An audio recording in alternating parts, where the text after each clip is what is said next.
श्री हनुमान बेनीवाल जी। सभापति महोदय, सबसे पहले तो मैं आपको धन्यवाद दूंगा कि आपने आज शिक्षा मंत्रालय की अनुदान मांग पर इस चर्चा के अंदर मुझे भाग लेने की अनुमति दी। मेरे से पूर्व विद्वान वक्ताओं ने अपनी अपनी बात रखी।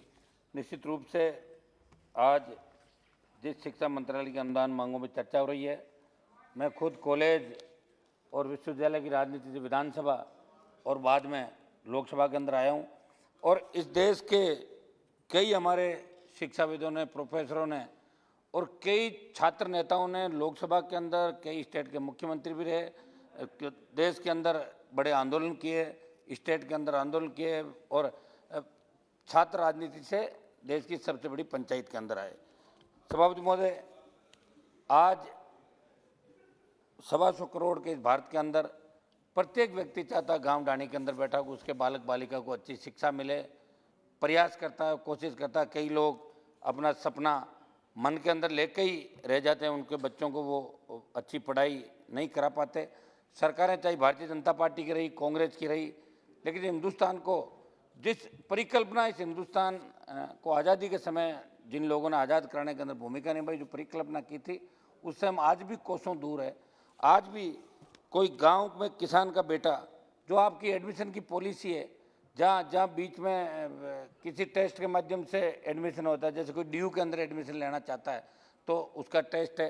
हर व्यक्ति दिल्ली यूनिवर्सिटी में अपने बच्चों को नहीं पढ़ा सकता, हर व्यक्ति अच्छी स्कूल के अंदर अपने बच्चों को नहीं पढ़ा सकता। ये समान नीति कैसे आए? हमने तो हमेशा प्रयास किया कि शिक्षा का जो मौलिक अधिकार है वो इसके अंदर संविधान में भी हमें देता है कि भाई शिक्षा प्रत्येक व्यक्ति का मौलिक अधिकार। प्रयास जरूर किया। हमारे रमेश पोखरियाल जी को मैं धन्यवाद इस बात का भी दूंगा कि इनका बड़ा मन है। अभी हम तो सोच रहे थे कि मुख्यमंत्री नहीं बन जाएंगे तो हमारे एडमिशन कौन करेंगे सेंट्रल स्कूलों में, तो वापिस पोखरियाल जी यहाँ पे आ गए और अब की बार अगर ये संख्या बढ़ा के 50-50 कर देंगे तो निश्चित रूप से अगला नंबर इनका तय है। ये जो सेंट्रल स्कूल में सांसदों का कोटा है वो 10-10 से 100 कहाँ से करें, 50 कर दें, कहीं ख़त्म नहीं करें। हमें तो ये लगता है कि जिस तरह सांसदों का कोटा खत्म हो गया उसी तरह इसको बंद मत कर देना। अभी तो 2-3 साल चलाना है इसको, क्योंकि हमारे पास लास्ट उम्मीद ही लेकर लोग आते हैं। सभापति महोदय, आज हमारे पास तो बड़ी मंत्री जी की वो रही है, इसलिए मैं मजाक में कह रहा था, मंत्री जी अदरवाइज मत लेना मैं इस बात को। सभापति महोदय, आज हमारे देश के अंदर 1.5 मिलियन से अधिक स्कूलों, 8.5 मिलियन से अधिक अध्यापक, फिर 250 मिलियन से अधिक छात्रों के साथ दुनिया के सबसे बड़े स्कूलों के नेटवर्क वाले हमारे देश में प्राथमिक शिक्षा की गुणवत्ता में बहुत बड़े सुधार की आवश्यकता है। सभापति महोदय, हमारे संविधान के अंदर भी हमें मौलिक अधिकार दिया है शिक्षा का। आज शिक्षा के क्षेत्र में चुनौतियों की बात करें तो ग्रामीण स्कूलों में 5वीं कक्षा में पढ़ने वाले 50 छात्र दूसरी कक्षा की पाठ्य पुस्तक नहीं पढ़ पाते, वे गणित के बुनियादी सवाल हल नहीं कर पाते। इस पर सरकार को ध्यान देने की बहुत बड़ी आवश्यकता है और इसके अंदर दिल्ली की सरकार के साथ साथ राज्य सरकारों को भी ध्यान देने की आवश्यकता है।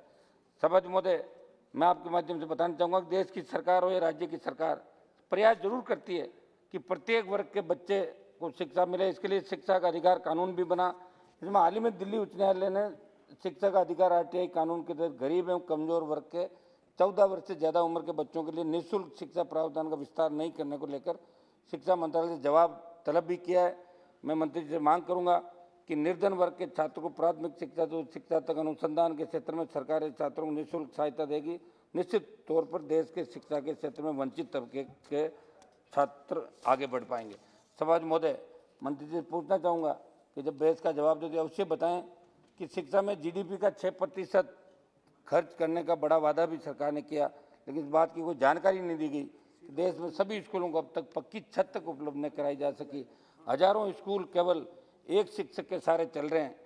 वहाँ इतने बड़े लक्ष्य को हासिल कैसे किया जाएगा ताकि शंका का समाधान हो सके? आज हम 100% नामांकन के लिए ऑनलाइन और पत्राचार के जरिए शिक्षा देने की बात कर रहे हैं, लेकिन देश में इंटरनेट और कंप्यूटर की पहुँच समाज के बड़े तबके तक ही नहीं, यहाँ तक कि सरकारी स्कूलों में भी इनकी उपलब्धता आज तक नहीं सुनिश्चित हो सकी। इस पर सरकार की मंशा के बारे में मंत्री जी बताए तो अच्छा होगा ताकि देश की जनता जान सके। सभापति महोदय, आज देश में ऐसी कई प्राथमिक सरकारी स्कूल हैं जिनके पास भवन भी नहीं है।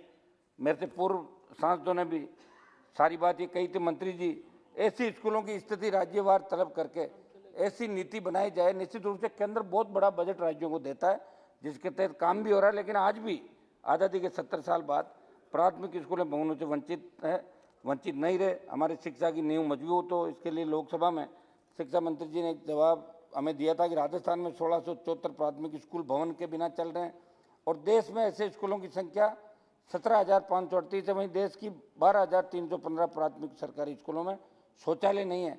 इसलिए भारत सरकार को इस पर ध्यान देने की आवश्यकता है। समझ महोदय, देश की कॉलेजों में अनुसंधान को बढ़ावा कैसे मिले, इसके लिए मंत्री महोदय ध्यान दें। साथ ही मांग करूंगा कि राजस्थान के जयपुर में स्थित राजस्थान यूनिवर्सिटी, जहाँ का मैं छात्र संघ का अध्यक्ष भी रहा हूँ, राजस्थान में स्थापित सरकारी यूनिवर्सिटियों में अनुसंधान को बढ़ावा देने के लिए केंद्र विशेष आर्थिक सहायता दे, क्योंकि भौगोलिक दृष्टि से राजस्थान बहुत विस्तृत है और उच्च शिक्षा में शोध के लिए जब राजस्थान के छात्रों को केंद्र जब मदद करेगी तो निश्चित तौर पर गरीब छात्रों को लाभ मिलेगा। समझ महोदय, इस बजट में ईपीएफ की राशि 2,40,000 रुपये से अधिक होने पर टैक्स लगाने की बात कही, जबकि पहले 7,50,000 रुपये की राशि से अधिक होने पर टैक्स लगाया जाता था। इस निर्णय से सबसे ज़्यादा विपरीत प्रभाव कहीं शिक्षा के क्षेत्र में नहीं पड़ जाए, क्योंकि ऐसे निर्णय से कई देश के शिक्षक जो उच्च शिक्षा के स्तर पर अध्ययन करवा रहे हैं अन्य देशों में नहीं चले जाए। इसलिए सदन को इस पर विचार करने की आवश्यकता है। सावध देश में आईआईएम की तरह और विशेषज्ञ प्रतिष्ठानों की व्यय संरचना बहुत अधिक है, इसलिए देश में उन्नत शिक्षा बहुत महंगी है। इस फीस कम कैसे, उस पर भी ध्यान दिया जाए। हालांकि राज्यों में चल रही सरकारी कॉलेजों यूनिवर्सिटी में नियंत्रण संबंधित राज्य की सरकार का होता है, परंतु यूजीसी के मापदंडों के अनुसार पद पूरे भरे ही नहीं जा रहे हैं और रिक्त पड़े पदों के कारण शिक्षा प्रभावित होती है। इस पर केंद्र सरकार राज्यों को निर्देश करें। जो शिक्षा नीति नहीं लेकर आए उसमें एक तरफ आपने कहा कि 50 से कम नामांकन जहाँ होंगे वहाँ स्कूल बंद कर दिए जाएंगे। हमारे राजस्थान का जो सुदूर एक मिनट दूंगा, जो धोरों का इलाका है, वहाँ 3-3, 4-4, 5-5, 8-8 किलोमीटर तक, 15-15 किलोमीटर तक एक गांव है। इस शिक्षा नीति में भी बदलाव की आवश्यकता है। सभा में कुछ मेरे 1 मिनट के सुझाव में दे दूं।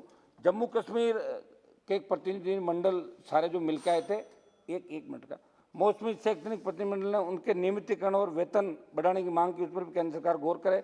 मानव संसाधन एवं विकास मंत्रालय द्वारा वर्ष 2017 में देश के तकनीकी शिक्षा संस्थानों में शिक्षा की गुणवत्ता में उन्नयन, अकादमिक एवं प्रबंधकीय योजनाओं के बेहतर क्रियान्वयन के लिए technical education quality program 3 project में लगे हुए 1500 फैकल्टी की नौकरी 31 मार्च 2021 को समाप्त हो जाएगी। केंद्र इस मामले में हस्तक्षेप करके उन्हें नियमित करें। मेरे गृह जिले नागौर में संसदीय क्षेत्र में डीडवाना, खींवसर, परबतसर व मेड़ता सिटी में नवीन केवी स्कूलें खोलने की मांग करता हूं। इसके लिए मंत्रालय जिला परिषद को निर्देश करे। जमीन हमने अलॉट नागौर में करवा दी है और आपको अब इसके अंदर मदद। सांसदों को संबंधित क्षेत्र के अंदर केवी में 10 की जगह 50 एडमिशन का कोटा दिया जाए। राजस्थान विश्वविद्यालय को केंद्रीय विश्वविद्यालय घोषित किया जाए।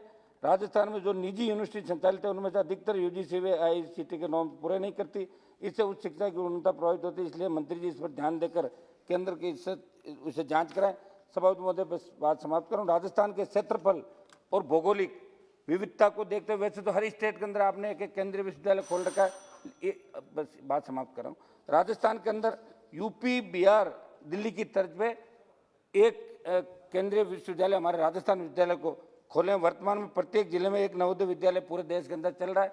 हम उम्मीद करते हैं कि ऐसा कुछ आप लेके आओगे। कांग्रेस ने जो 50-55 साल देश का भट्टा बिठाया, तो आप मंत्री जी कुछ ऐसा जरूर इस बार करें ताकि मैसेज ये पूरे देश के अंदर जाए। बस खत्म कर रहा हूँ मैं। राजस्थान में बस मैं लास्ट, राजस्थान के प्रत्येक जिले में चल रही सेंट्रल यूनिवर्सिटी में रिक्त पड़े प्रोफेसर के 24, जो अजमेर के अंदर है, एसोसिएट प्रोफेसर के 36 व सहायक प्रोफेसर के 38 वे के खेत तथा गैर समूह के 59 रिक्त पदों को भरा जाएगा। साथ ही साथ नवोदय विद्यालयों की फीस अब आप लेना शुरू करो मंत्री जी। जब नवोदय के अंदर फीस की शुरुआत ही नहीं हुई तो कम से कम आप ऐसा काम तो नहीं करें। नवोदय विद्यालयों के बालकों को फ्री पढ़ाई करें और बड़े जिलों में प्रत्येक नवोदय विद्यालय खोलें। तो और आप हमेशा इसी तरह मुस्कुराते रहें। और मुख्यमंत्री नहीं बने वापिस महेंद्र सिंह सोलंकी जी, आप आ जाना। महेंद्र सिंह सोलंकी जी।